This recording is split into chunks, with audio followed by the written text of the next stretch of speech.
Ami Noctambule, ami Noctambule, bonsoir et bienvenue. Bienvenue à notre causerie nocturne, à tous les amis Noctambules, ceux qui, comme moi, vivent la nuit. Evelyne Ngobela, Éléonore la combattante, Éléonore Matoina, Noël Boom, Dédé Génie, Marie Obstrip, les amis, on est là pour au moins 1 heure de conversation. Il y a des très très bonnes nouvelles. On vous avait dit de vous calmer, les amis. Les choses avancent. Je vous vois avec beaucoup beaucoup de plaisir et on va se parler tout à l'heure assez longuement.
On accueille les nouveaux amis de ceux qui nous rejoignent là à l'instant seulement.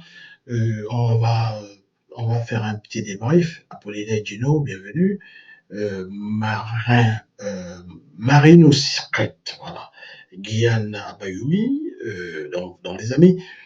On va faire le point. On vous avait dit que les choses avançaient et que logiquement, on n'était pas très très très loin de l'issue.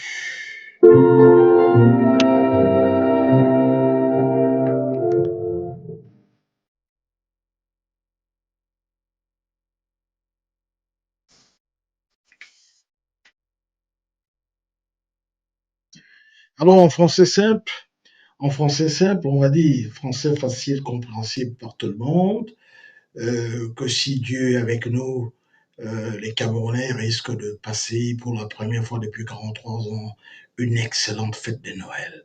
Des excellentes fêtes de fin d'année, les amis. Soyez avec nous en prière, que les choses restent à ce rythme. Nos ancêtres sont vraisemblablement à l'écoute. Si ça se passe bien, nous allons passer d'excellentes fêtes de fin d'année. Alors tout à l'heure, nous allons voir ensemble comment aucune dictature ne peut véritablement résister à la détermination d'un peuple, euh, à votre détermination, ce que vous avez fait. Beaucoup de gens ont ignoré que Issa Tiroma n'était que l'instrument par lequel le bon Dieu a voulu délivrer le peuple camerounais. Quelle que soit l'issue, je vous ai dit l'autre jour, rien ne sera absolument plus comme avant.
Nous avons une pensée toute particulière pour nos compatriotes qui sont en prison, dans toutes les prisons du Cameroun.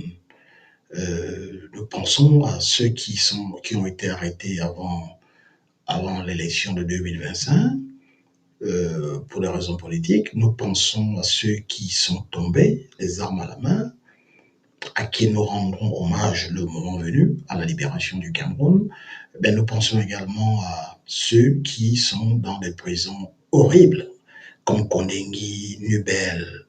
Nous pensons à eux. S'ils nous regardent, nous avons une pensée pour eux et qu'ils sachent que quelle que soit la durée de la nuit, euh, le jour, le soleil finit par apparaître. Et ce jour viendra pour eux. Ce sont nos compatriotes, nous les aimons, nous pensons à eux. Et la libération, c'est pour bientôt.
On accueille les retardataires des noctambules, rendez-vous des noctambules qui viennent juste de nous retrouver.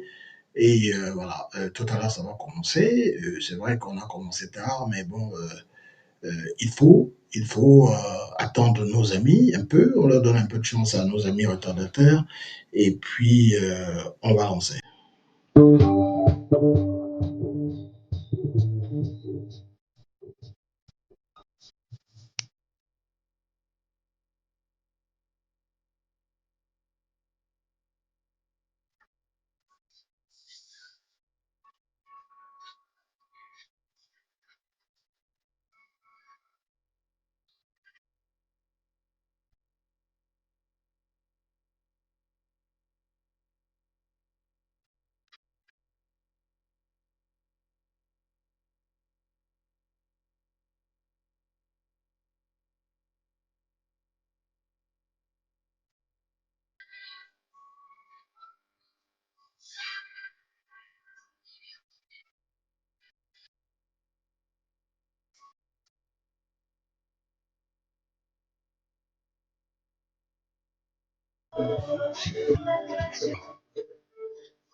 Alors, il y a Alida qui demande c'est quoi l'ordre du jour, mais vous n'avez pas lu le thème. Il y a un thème que j'écris toujours. Donc, si vous lisez bien, et encore que vous nous suivez depuis YouTube, j'ai pris la peine d'indiquer sur quoi nous parlerions aujourd'hui, cher ami. Donc, prêtez juste attention et puis voilà, tout y est, quoi, tout est expliqué dans les détails. Amis, on va commencer. Tout le monde est en place.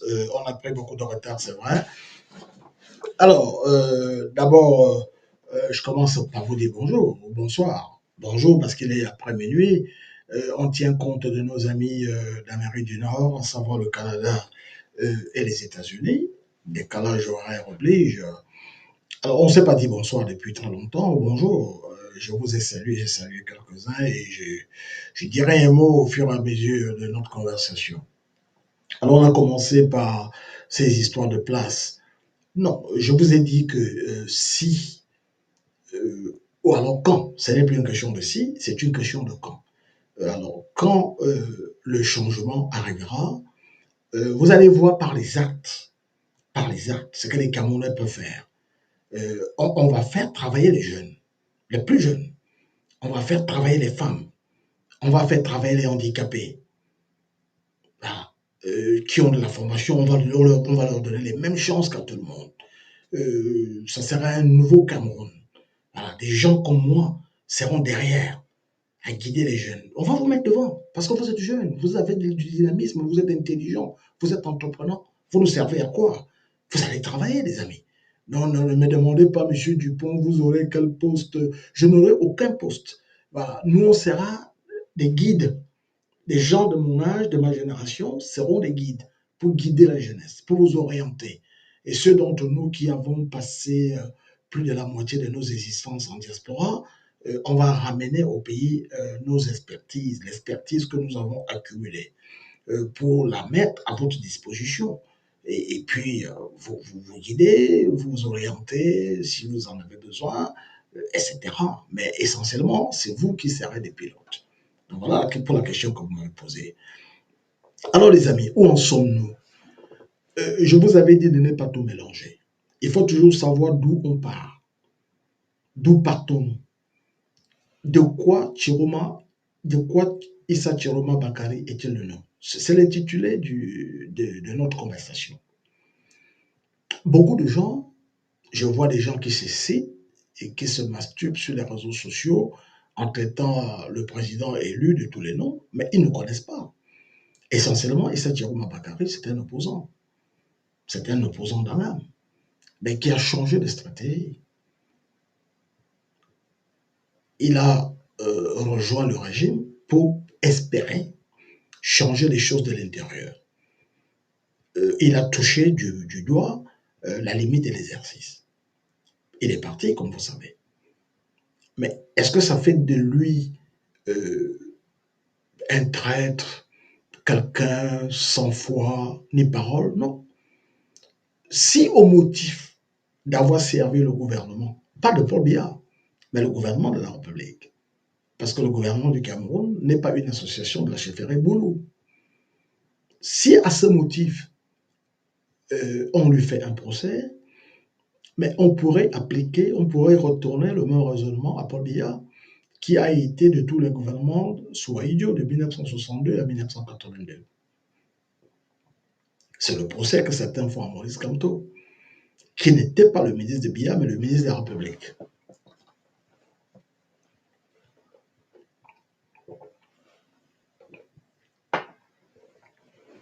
Donc, Chiroma est dans le même état d'esprit que nous autres.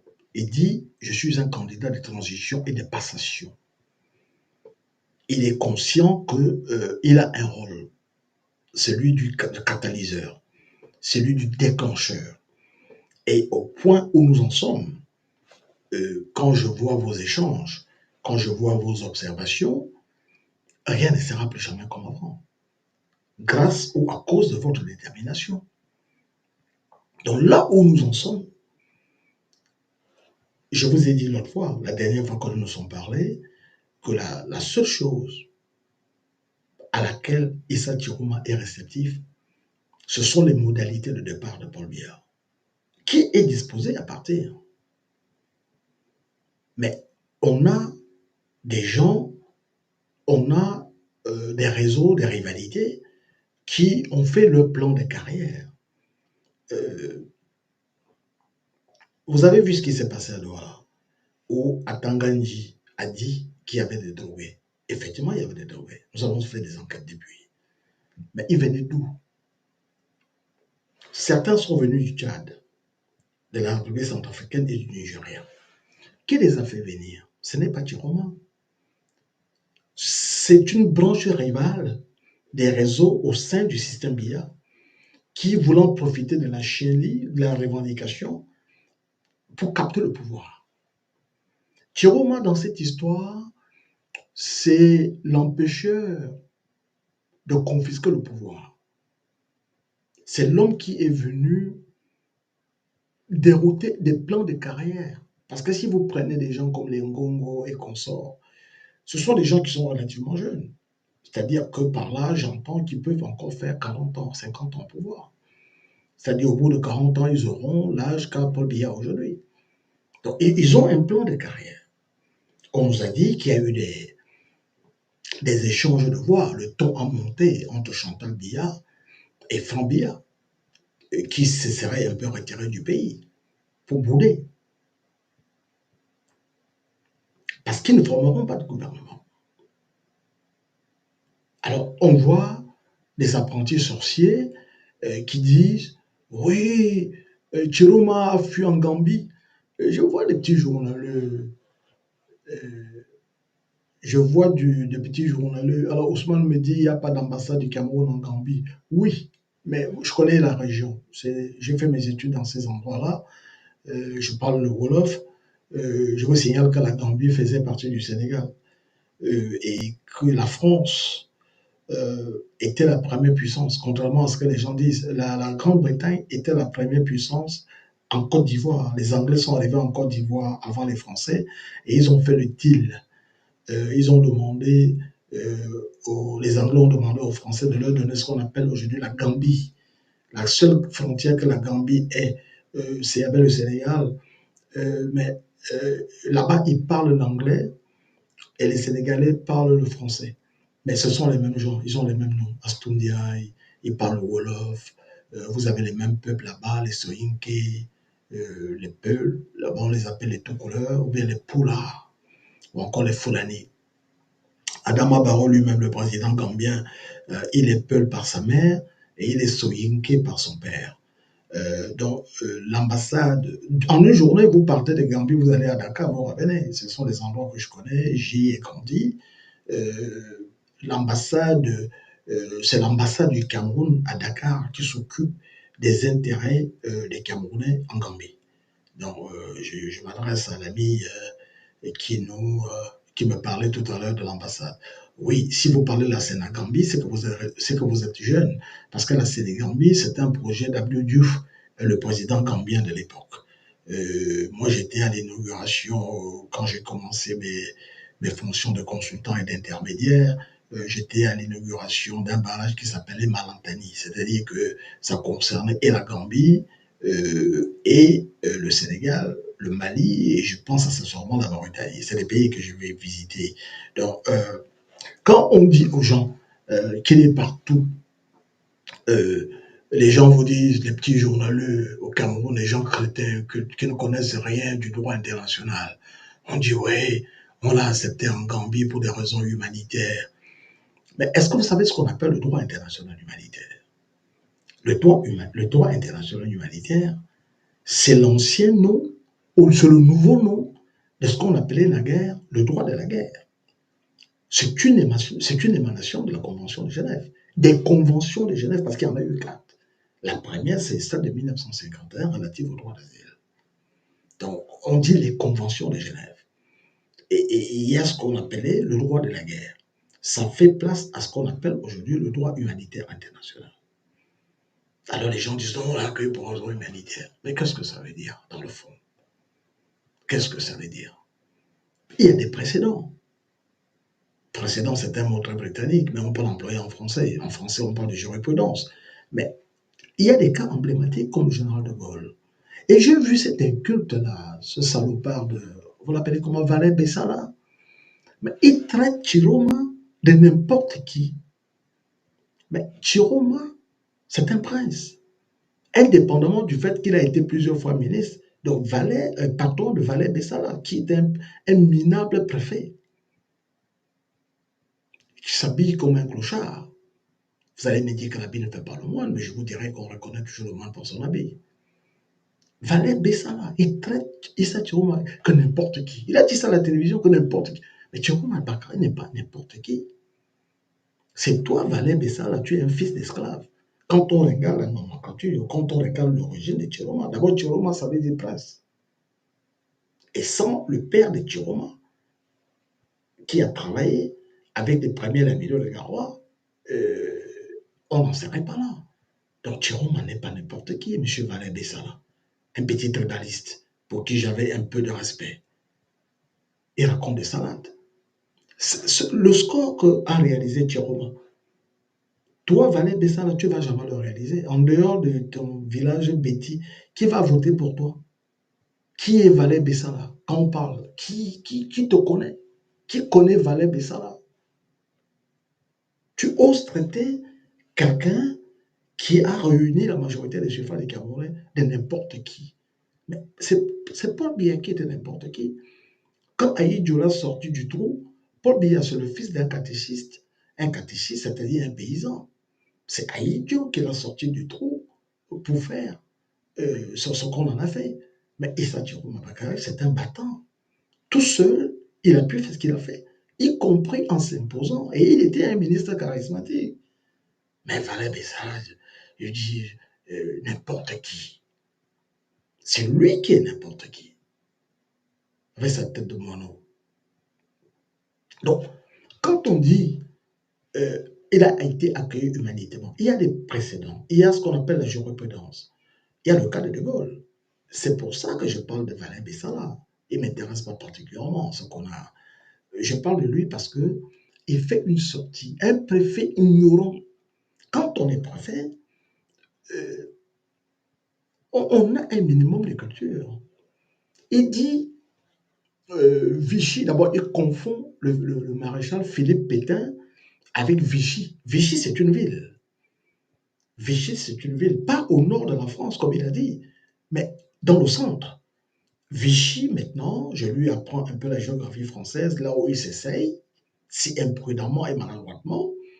Vichy, c'est ce qu'on appelle maintenant le Rhône-Auvergne.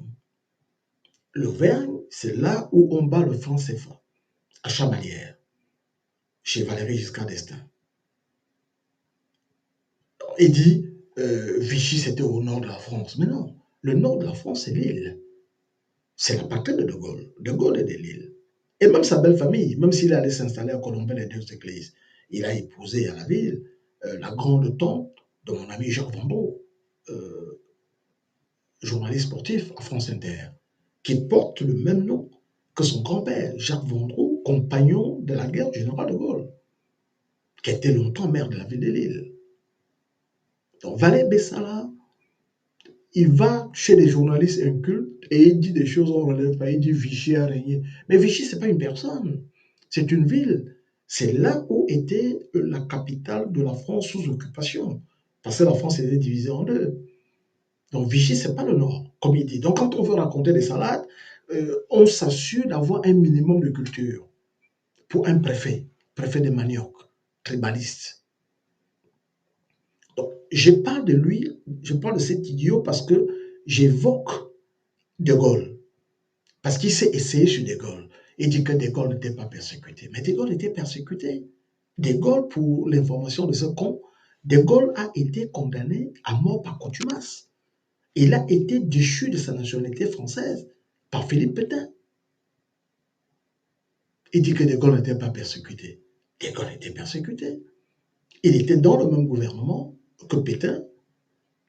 Il occupait le titre de ce qu'on appelle le sous-secrétaire d'État à la guerre, équivalent du ministre de la Défense. Et il a démissionné parce qu'il n'acceptait pas que la France reconnaisse sa défaite. Pétain dit, je le fais pour épargner des vies françaises. Il démissionne et il s'en va à Londres. Il part le 16. Il fait l'appel le 18. Françaises, Français, la France a perdu une bataille et non la guerre. J'appelle tous les Français qui souhaitent rester libres à me rejoindre. Moi, le général de Gaulle. Personne ne le connaissait parce qu'il est devenu colonel au mois de mai et au mois de juin, au début juin, il devient général de brigade provisoire. Provisoire. Et il s'assoit et il raconte n'importe quoi.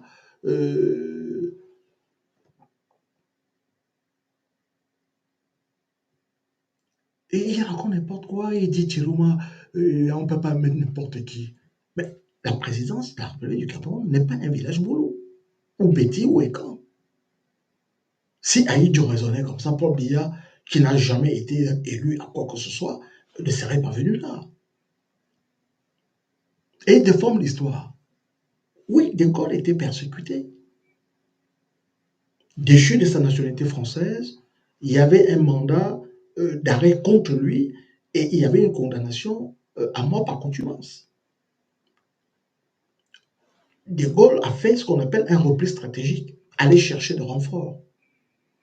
J'ai vu un autre idiot l'autre fois qui disait que De Gaulle a été soutenu par les Américains. Non. La préférence des Américains, notamment euh, Franklin Roosevelt, allait à un autre général français qui était établi en Algérie. Parce que De Gaulle n'est devenu général que des récentes dates. Dans le classement des généraux, le général des divisions est le plus bas, le plus pétillant, général 2 étoiles. Il est devenu général quelque temps, un mois après avoir été colonel. Il a été fait général de brigade à titre provisoire. Début juin 1940. Comme j'ai vu un autre intellectuel, c'est lui qui pourchasse Chiroma depuis il se fait passer pour un professeur, un petit enseignant de lycée. Je l'ai entendu raconter quelque part que De Gaulle avait dit pourquoi voulez-vous que je commence une carrière de dictateur à 67 ans en réponse à François Mitterrand qui avait écrit le coup d'État permanent. C'est une connerie. Quand on est soi-disant professeur, on n'induit pas les jeunes en erreur. Parce que le rôle d'un intellectuel, c'est un rôle d'éclaireur, c'est un rôle de guide. On ne fait pas la déformation. De Gaulle a dit ça, mais sauf que ce n'était pas en réaction au pamphlet de François Mitterrand, pour une simple raison de compatibilité chronologique.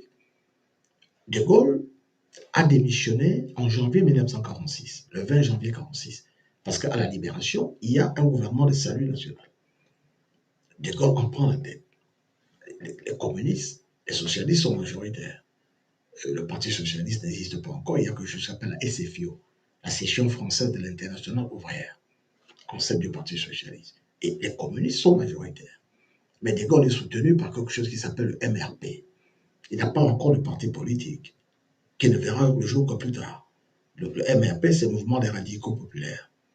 Donc lui, il va créer son parti, le RPF, ce qui va donner l'inspiration au RDPC. Plus tard. Donc, c'est la quatrième république. C'est l'instabilité gouvernementale et c'est le règne des partis, ce que De Gaulle a qualifié de règne des partis.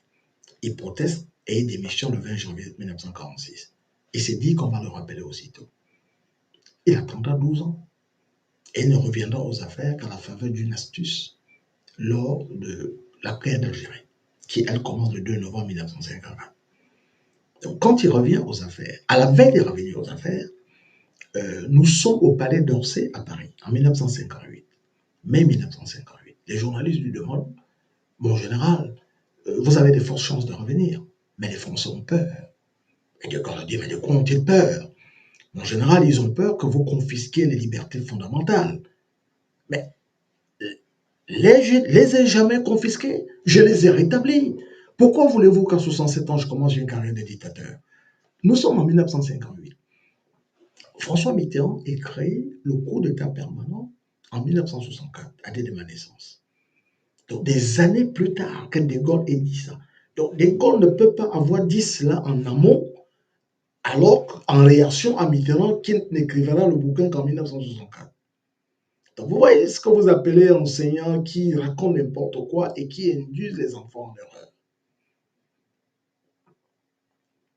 Et c'est à ça que nous assistons, des gens qui critiquent Thirouma. Mais Thirouma, c'est un fin politique. Parce que je vous ai expliqué l'autre jour la nomenclature Aoussa. Parce que Thirouma en Aoussa, ça s'appelle Siroma. Donc, tout en haut, on a ce qu'on appelle le lamido ou alors le sarki. Après le sarki, tout de suite, c'est le Tiroma. Mais le Tiroma, c'est l'héritier. C'est l'héritier sur le défunt. Mais on le forme à l'administration, on le forme aux techniques de guerre et on le forme aux techniques de ce que les musulmans appellent la takia, c'est-à-dire l'infiltration. L'infiltration, ce que les communistes appellent l'entrisme. Vous avez quelqu'un qui n'est pas de votre. Il vous fait croire qu'il est de votre. Il vous pénètre jusque les entrailles et les intestins pour vous bouffer de l'intérieur. Et c'est ce que Thirouma a fait. Parce que Thirouma a été à l'école coranique jusqu'à l'âge de 16 ans. C'est à partir de l'âge de 16 ans que son père lui a dit, voilà, maintenant tu as fini avec notre école, notre tradition, va maintenant chez les Blancs.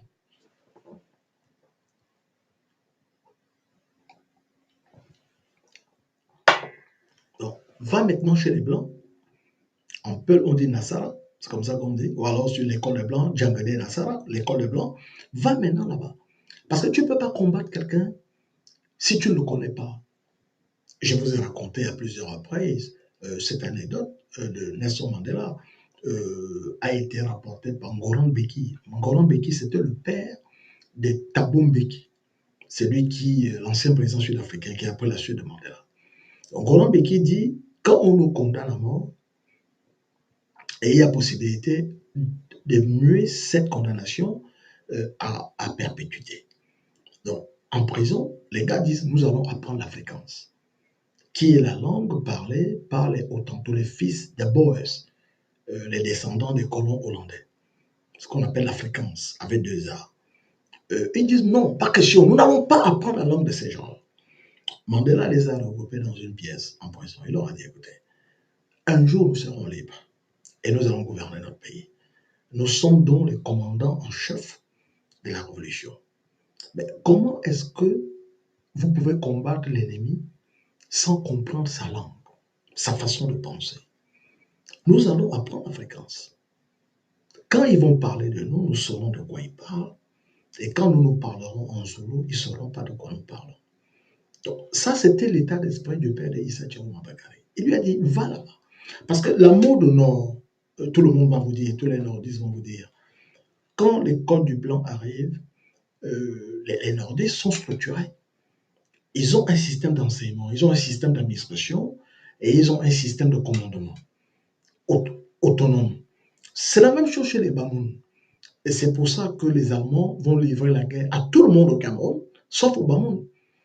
Parce que les Anglais qui sont antérieurs aux Allemands, même s'ils n'ont pas colonisé, parce que les Anglais faisaient du commerce, raison pour laquelle les Allemands vont communiquer avec les Douala en anglais.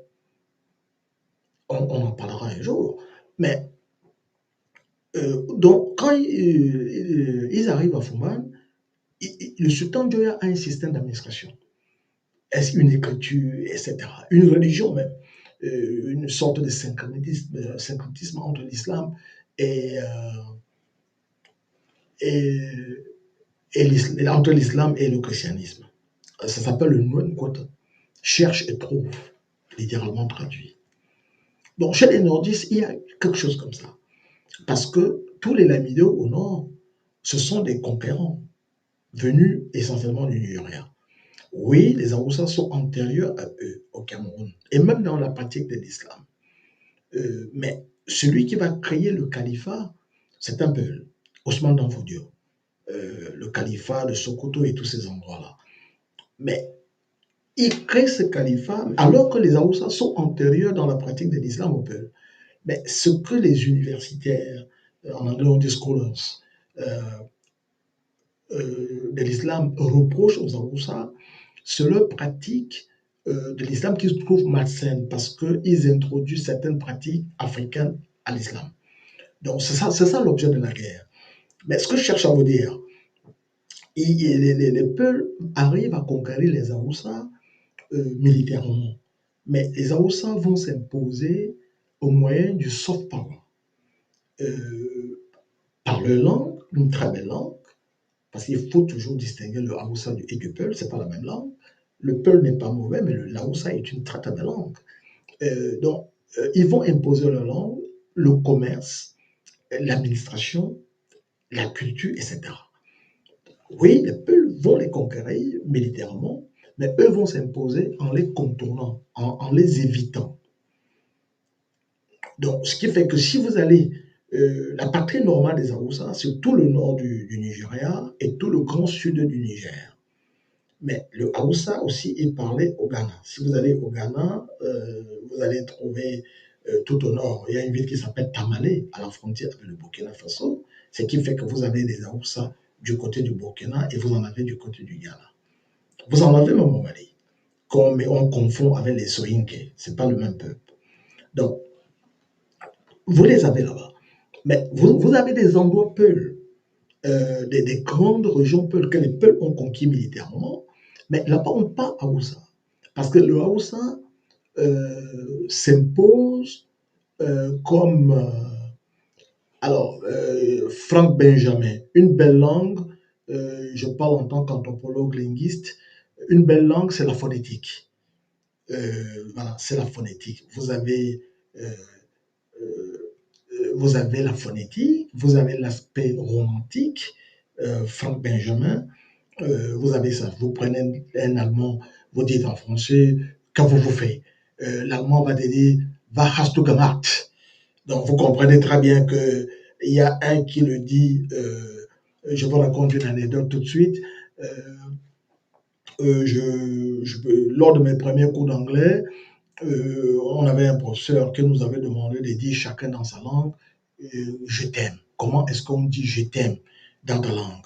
Alors, on avait des Douala qui disaient Natondiwa, on avait des gens qui parlent lingala qui disaient Nalingio, et il y a un Togolais qui dit Antoklok. Le professeur lui a dit, mais ça ne veut pas plutôt dire je vais te tuer? Donc, je m'adresse à celui qui parle de Franck Benjamin qui me dit c'est quoi une belle langue? Une belle langue, il y a la phonétique. Mais non, si vous voulez ce qu'on appelle les belles littératures, ça c'est autre chose. Moi, j'adore la littérature allemande, mais le parler allemand est moins attrayant, moins romantique que le parler d'une langue latine, par exemple. Voilà. Donc, dans les Aoussa vont à la faveur, ils vont imposer leur langue, pas militairement, non. C'est eux qui changent l'argent. Si vous allez dans tous ces pays-là, c'est les Haoussa qui changent l'argent. Ils parlent la langue. Vous arrivez en Côte d'Ivoire, vous allez dans les marchés, ce sont des Haoussa qui ont le monopole de la culture d'igname. Alors qu'ils n'en cultivent pas, mais ils vendent cela. Voilà. Donc, ils vont s'imposer par ce moyen-là. Mais à l'époque, euh, quand les colons arrivent, les dignitaires pensent que le fait d'aller à l'école du blanc est une punition. Est une punition. Donc, ils allaient, les Lamido, ils allaient racheter leurs enfants de l'école du blanc.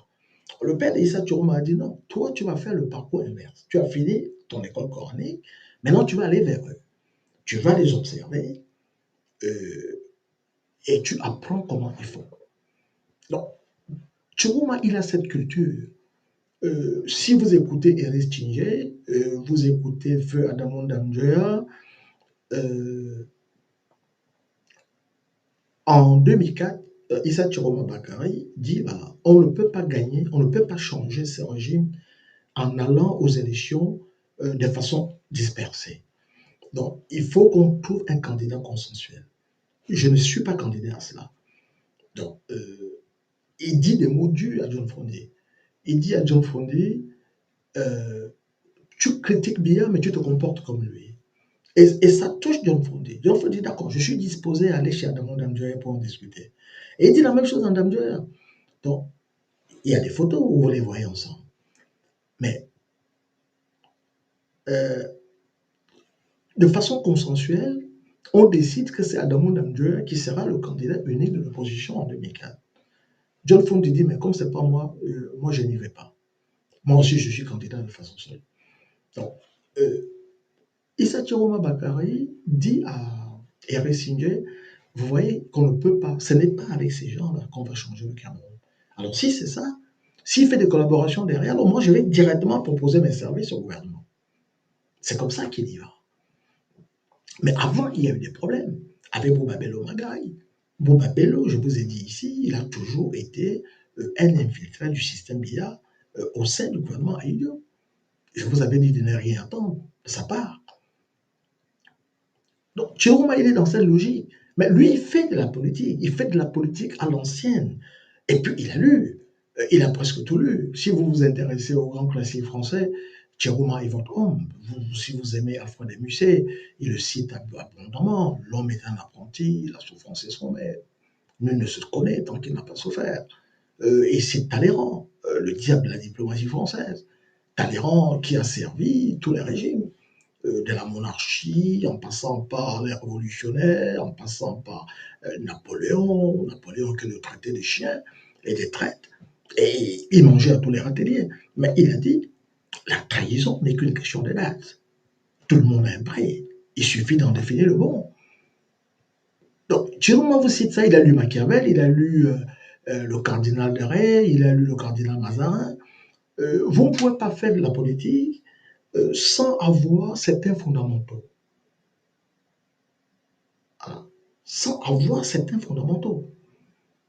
Sinon, vous évoluez. Alors, les gens disent, voyez, il a fui.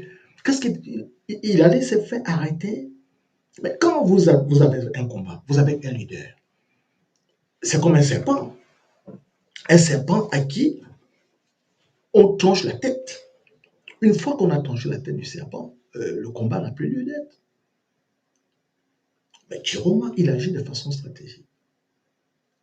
Et puis, il faut apprendre les signes, les symboles. En politique, il y a des symboles. Il y a une méthode, il y a une méthodologie. Parce que, rappelez-vous, Clausewitz, la guerre n'est que la continuation de la politique par d'autres moyens. Ou alors, inversement, la politique, continuation de la guerre par d'autres moyens.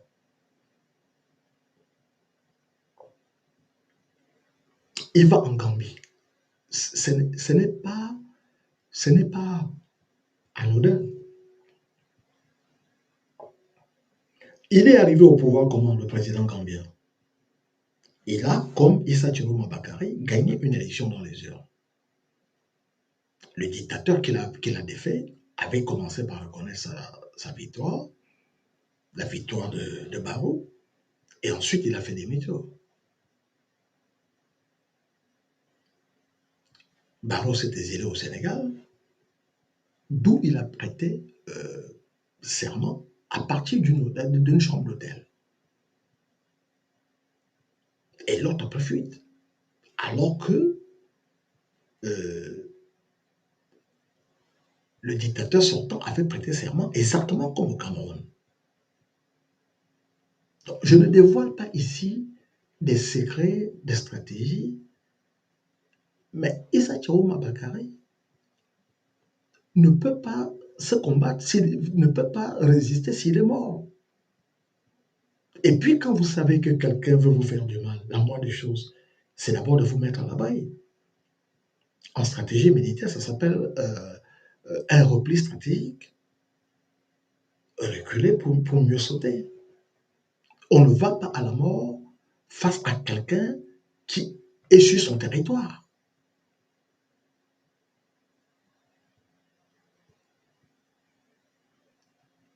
Donc, là aujourd'hui, Chiroma va prêter serment. Vous qui parliez de prêter serment, il va prêter serment depuis la Gambie. Parce que quand vous lisez ce communiqué, les autorités gambiennes, oh, il a dit que c'est pour des raisons humanitaires, mais vous êtes, je ne vais pas dire de gros mots, mais vous vous attendez à quoi? Que le président gambien va dire, voilà, au mépris des accords de l'Union européenne, au mépris des accords internationaux, parce que la Gambie a approuvé la charte des Nations Unies, comme tout le monde.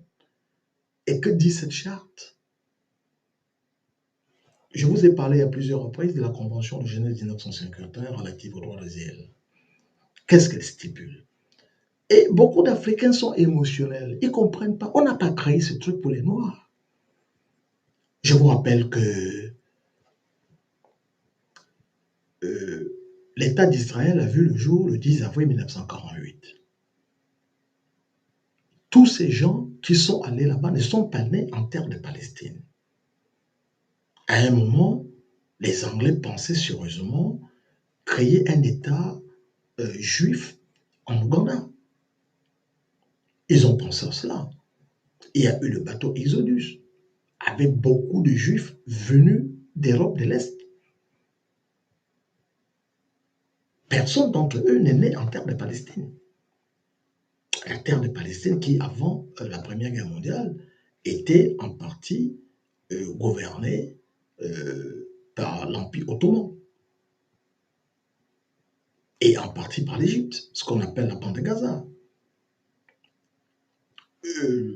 Les Britanniques ne voulaient pas que les Juifs viennent chez eux parce qu'ils ont accueilli les premiers réfugiés partis de la France au moment de la terrible nuit, la Saint-Barthélemy, lorsque les catholiques ont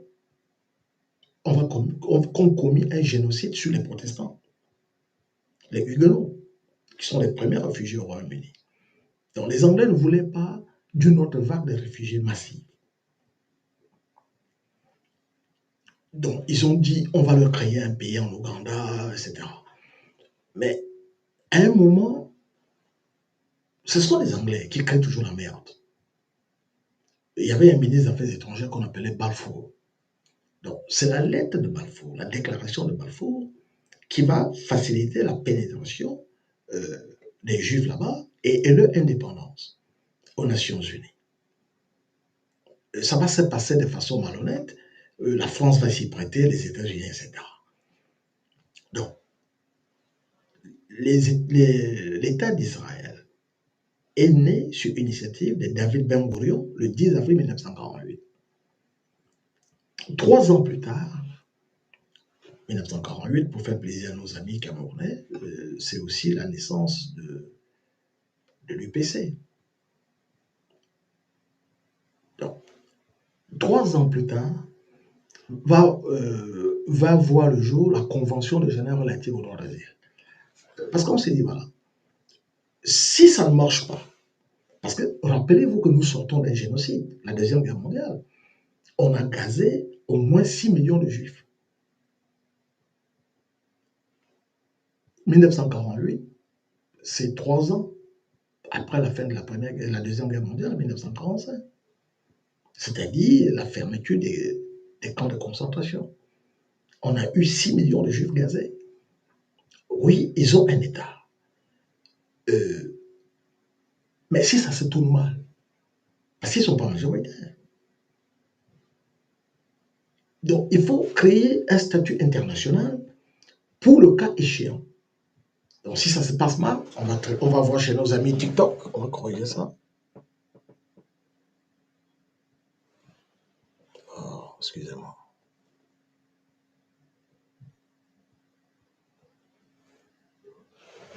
Si ça se passe mal, on a le droit international. C'est dans ce contexte que la Convention de Genève 1951 relative aux droits d'asile a vu le jour. Aucun pays africain n'est indépendant. Donc ce n'est pas pour les Africains qu'on a créé ça. Les apatrides, la plupart de ces gens étaient des apatrides. C'est pour ça que beaucoup plus tard, au sein de la Charte des droits de l'homme, on va interdire le fait de transformer des gens en apatrides. Vous avez des pays qui ne reconnaissent pas la double nationalité. Donc on ne peut pas déchoir quelqu'un de sa nationalité s'il ne dispose pas d'une autre nationalité. Sinon, on le rend de facto volontairement apatride, ce qui est contre la Convention internationale des droits de l'homme. Donc, quand on parle du droit d'asile, quand on vous accorde le droit d'asile, il y a un contrat tacite, implicite, entre celui qui bénéficie du droit d'asile et le pays qui l'accueille. Les Suisses disent requérant d'asile. Asylbewerber en allemand. Donc, quand on vous donne l'asile quelque part, vous êtes astreint à un devoir de réserve. Non pas à un droit de réserve qui n'existe pas en droit international, comme j'entends nos compatriotes dire partout droit de réserve, ça n'existe pas. C'est le devoir de réserve. Donc, quand un État vous a donné l'asile, vous êtes astreint à un devoir de réserve. Il y a des choses que vous ne faites pas. Vous pouvez les faire par des tiers, sans la même valeur.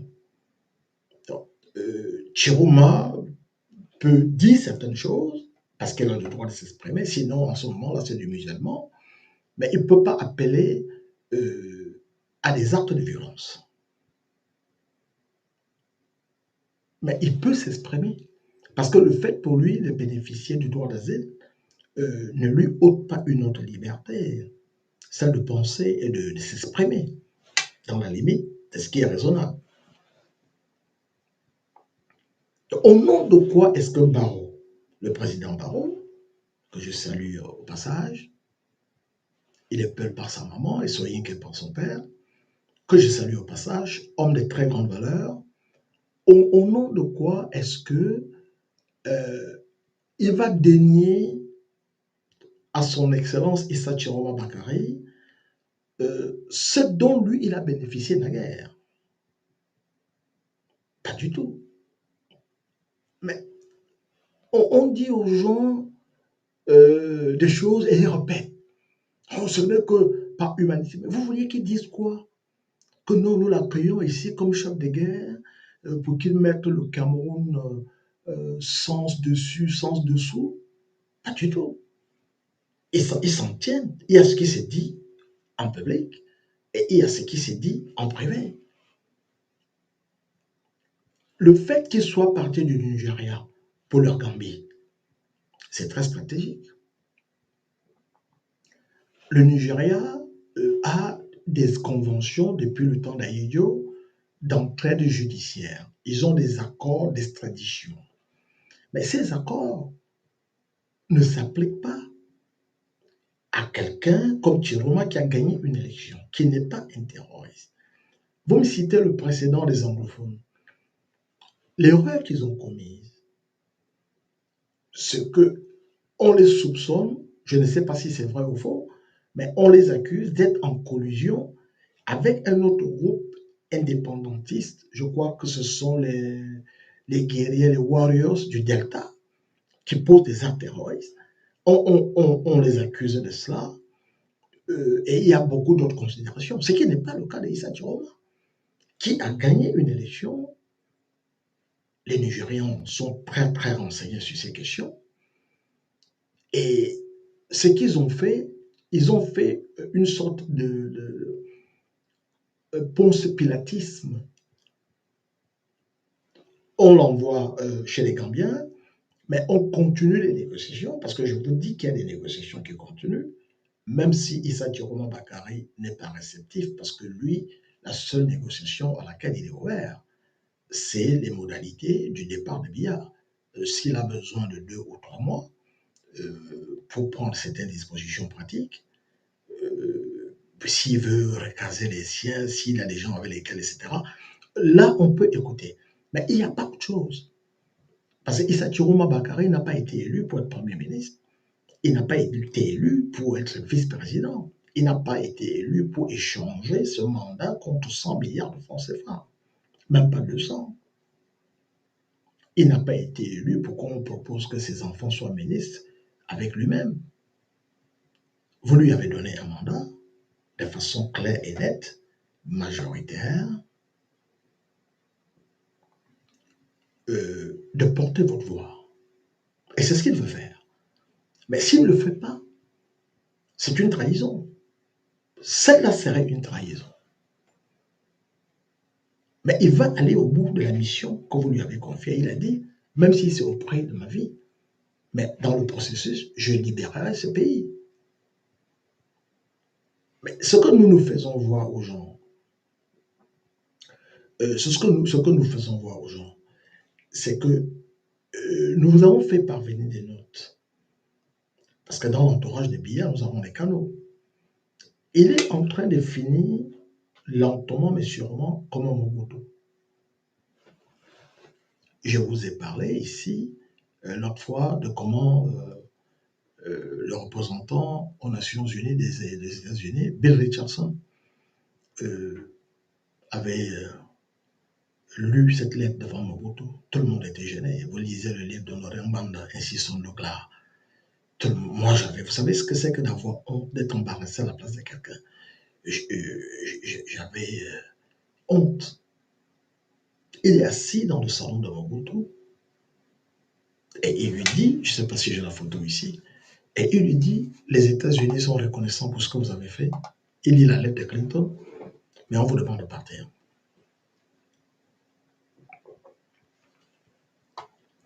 Partez et partez maintenant. Si vous ne le faites pas, vous serez tué, votre cadavre sera, vous aurez les oreilles tranchées et votre cadavre sera traîné dans les rues de Kinshasa. Alors je pense que j'ai l'image ici, formidable. Voilà. Alors voilà Bill Richardson. Mobutu lui tend la main, il ne la prend pas. Alors que Mobutu, c'est l'homme qui a financé les États-Unis pendant des années. Pendant des années. Et Mandela parlait avec... voilà le livre que je vous ai recommandé l'autre jour. Je le remonte pour ceux qui n'ont pas pris note. Donc tout ce que je vous raconte là est dedans. Ainsi sont les derniers jours du maréchal Mobutu. Et Biya est en train de suivre cette pente assez fidèlement. C'est ce qui va lui arriver. Mais les derniers jours, il faisait pitié. Mandela l'a dit. Mandela a dit, il a aidé tout le monde. Il a aidé tout le monde. Les gens qu'il avait aidés l'ont laissé tomber. J'ai quelques images pour vous, pour continuer à vous raconter la scène. Alors, on va mettre un peu de musique en attendant que je vous trouve ces images-là. Mesdames, Messieurs, nous allons écouter une chanson que mon père n'aime pas particulièrement. Il n'est pas avec nous ce soir. Je voudrais en profiter.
Alors, alors les amis, alors vous voyez ces clichés, je vais vous en montrer d'autres.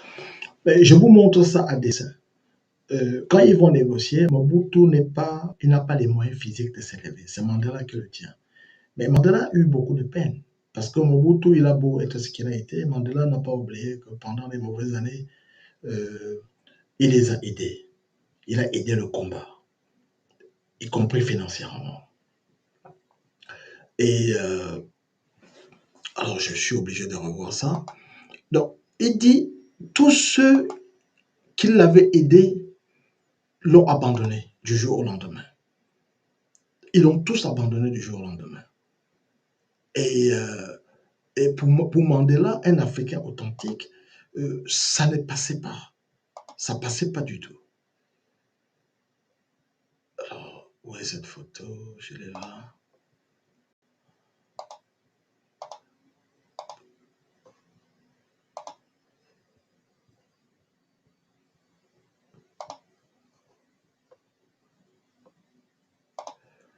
Les gens, vous avez vu de comment il finit les derniers jours. Mais les gens avec lesquels il avait gouverné, des gens à qui il avait donné de l'argent, tous l'ont abandonné. La photo où vous le voyez manger, c'est quelques semaines avant sa mort. Et ils vont négocier. Quelques jours avant la fuite de Guadeloupe, il appelle l'avocat Robert Borgé pour demander. Jacques Faucard est mort. Jacques Faucard, c'est une des personnes qui le soutenait. Et il dit il y a un seul Jacques qui reste Chirac. Demande-lui, s'il te plaît, si je peux passer mes derniers jours. Je vais mourir dans ma propriété euh, en France. Mérédie, tu parles de Charles Ndongo. Je dis qu'il est du Grand Nord. Charles Ndongo n'est pas du Grand Nord. Donc, avant d'en arriver là, euh, on a des remaniements ministériels. Mais quand il y a un événement à Yaoundé où doivent apparaître Aïdjo et Biya ensemble, on s'arrange à ce que Biya arrive le premier et qu'il attende Aïdjo. C'est Pierre Désiré Ngo qui dit mais non, tu ne peux pas accepter ça. Toi, tu es le président du Cameroun. Lui, il est le président d'un parti. Si on était sous la régime du multipartisme, tu allais attendre tous les chefs de parti, etc. Donc, l'information arrive aux oreilles d'Aïdjo. Et Pierre Désiré Ngo n'était pas le seul dans ce cas de figure. Il y avait Joseph Charles Nouma. Donc, Aïdjo voulait faire enlever. Donc, Biya s'exécute sans problème. Mais c'est quand ça va se gâter, je crois, le 18 juin, où Biya ne va pas au lac, etc. Bon, Biya, il réforme le gouvernement à sa manière. Donc, je vous parle de Pierre Désiré Ngo pour vous marquer la fidélité qu'il avait avec Biya. D'abord, le premier jour, quand Aïdjo démissionne, il dit à Biya, c'est tout ça le 4 novembre, il dit à Biya, je pensais à vous. Non, le 3, il lui parle le 3. J'ai pensé à vous. Biya dit, donnez-moi 48 heures. Aïdjo dit, je vous en donne 24. Donc, il a peur. Mais le gars le gars qui l'encourage, c'est Pierre Désiré Ngo. Effectivement, Oyono qui est à New York, à la délégation des Nations Unies, délégation du Cameroun aux Nations Unies. Donc, Pierre Désiré Ngo va jusqu'à dormir chez Biya pour l'encourager au lac. Que n'ait peur de rien, nous sommes là. Donc, c'est d'ici, c'est un ami fidèle, pas le fidèle. Et il va arrêter Pierre Désiré Ngo. Pierre Désiré Ngo est natif de Bolova. Et Bolova, c'est la patrie de Paul Martin Samba. Donc, il s'est aperçu que les Camerounais, autant ils connaissent Rodolphe Douala Mangabel, ils ne connaissent pas Paul Martin Samba. Beaucoup de Camerounais ignorent que Paul Martin Samba est mort le même jour que Douala Mangabel. Douala Mangabel par pendaison et Paul Martin Samba par peloton de tir. Donc, il dit, je vais faire ce truc pour le faire connaître. Donc, il invite des chefs traditionnels. Mais quand il apprend ça,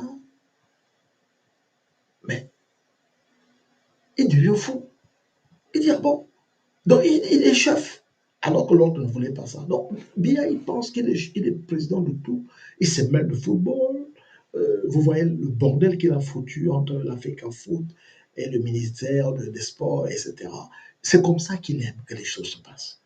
Il crée la rivalité entre ses ministres, ses collaborateurs, il crée la zizanie. Donc le football ne peut pas marcher. Il laisse les gens voler, parce que quand vous volez, lui, au courant que vous avez volé, on ne vous arrête pas. Mais il vous tient avec ça. Vous avez comme une espèce d'épée de Damoclès. Le pays est foutu. Il faut balayer ces gens. Mais quand nous on dit ça, c'est pas parce qu'on veut devenir quoi que ce soit. Moi, ça ne changerait rien dans ma façon de vivre. Je prends un repas par jour par nécessité parce qu'on ne peut pas vivre sans manger. Mais je m'en fous de toutes ces considérations. On a d'autres valeurs. Le jour que vous partez, vous n'emportez rien. Absolument rien. Mais le plaisir que vous avez, c'est de voir que vous avez tendu la main à celui qui est moins privilégié que vous avez partagé votre connaissance avec quelqu'un qui ne savait pas quelque chose avant, qui ne savait pas quelque chose de précis dans le domaine, etc. Donc il y a d'autres valeurs dans la vie. Les valeurs, c'est pas d'aller bâtir des palais, parce que ces gens ne veulent pas quitter le pouvoir. Nous avons des informations précises, parce que ces palais vont être détruits. Euh, Ferdinand Ngongo a bâti en pleine brousse un château estimé à 5 milliards de francs CFA. Baboke a fait la même chose dans son village, 8 milliards de francs CFA. Atanganji est en train de construire un centre universitaire estimé à 16 millions d'euros. Ces bâtisses doivent être détruites jusqu'aux fondamentaux, jusqu'à leur fondation. Pourquoi? La plupart des bébés qui ont disparu à Douala et Yaoundé ont été enterrés en dessous de ces bâtiments comme fondation. Nous avons des indications précises. Donc, le moment venu, des gens enterrés vivants, de leur vivant. Vous allez construire des palais qui ne servent à rien en bourse. Parce que vous, dans votre subconscient, c'est le temple de vos gré-grés. Mais nous sommes au courant. Les bébés qui ont disparu au moment des accouchements, les enfants qui ont été enlevés dans les rues de Yaoundé et de Douala et de beaucoup d'autres villes, ont été enterrés là-bas de leur vivant. Et c'est très sérieux. Donc, ce régime doit tomber par tous les moyens. On ne peut pas bâtir un régime sur les fondements du satanisme. Ils enlèvent les enfants des gens. Quand ils n'ont pas enlevé les organes, on les enterre vivants dans les fondations de ces maisons, construites avec l'argent des Camerounais.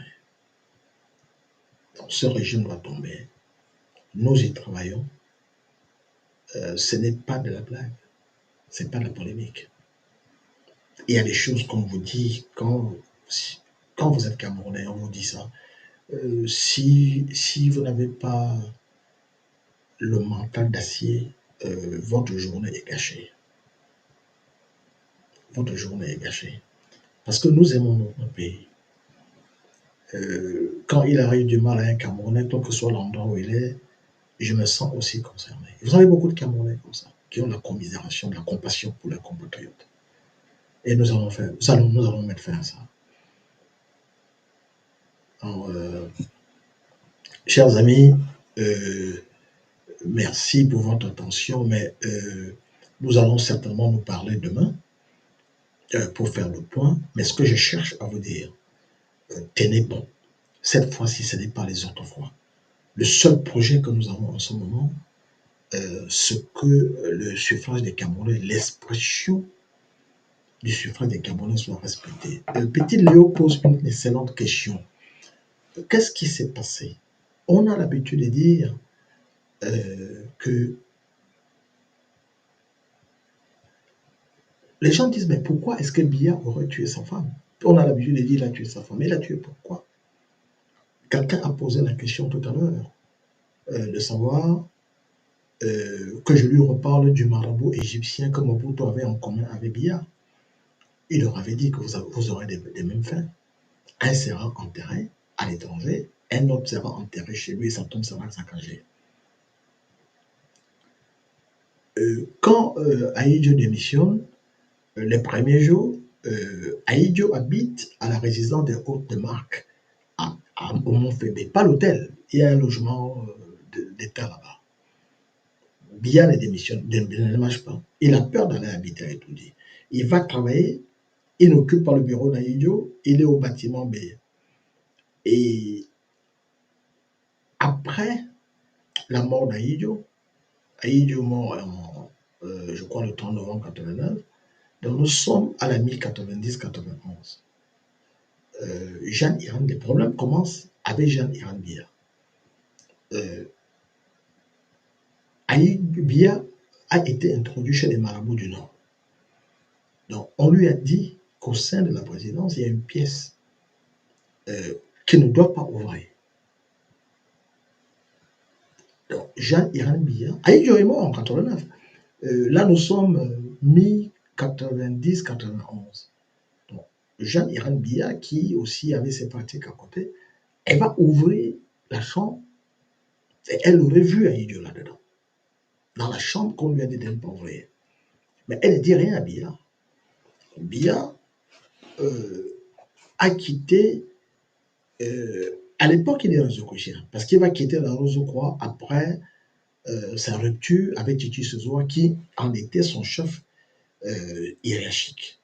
C'est après sa brouille avec Titi Sezoua, nous sommes en 97 déjà, qu'il va quitter la Rosocroix pour la franc-maçonnerie. Donc, à l'époque, il est franc-maçon. Donc, le maître d'hôtel lui sert le café et la tasse de café explose. Alors, il consulte le grand-mère Christian Barnard qui vient et lui dit, mais est-ce que la première dame n'aurait pas ouvert telle pièce? Donc, les problèmes commencent à ce moment-là. Donc, demain, les amis, on en parlera. Il est pratiquement 3 heures du matin ici. On va se voir demain. Je ne peux pas vous donner d'heure précise parce que nous continuons à travailler dans les coulisses. Ce n'est pas terminé. Il ne faut pas lâcher l'affaire. On n'a pas de répit. Vous qui m'avez posé des questions sur les villes mortes, observez-les. Mais mon combat, ma stratégie de combat n'est pas celle-là. Je la soutiens. Je soutiens toutes les initiatives. Toutes les initiatives sont les bienvenues, les amis. Donc, merci et à demain.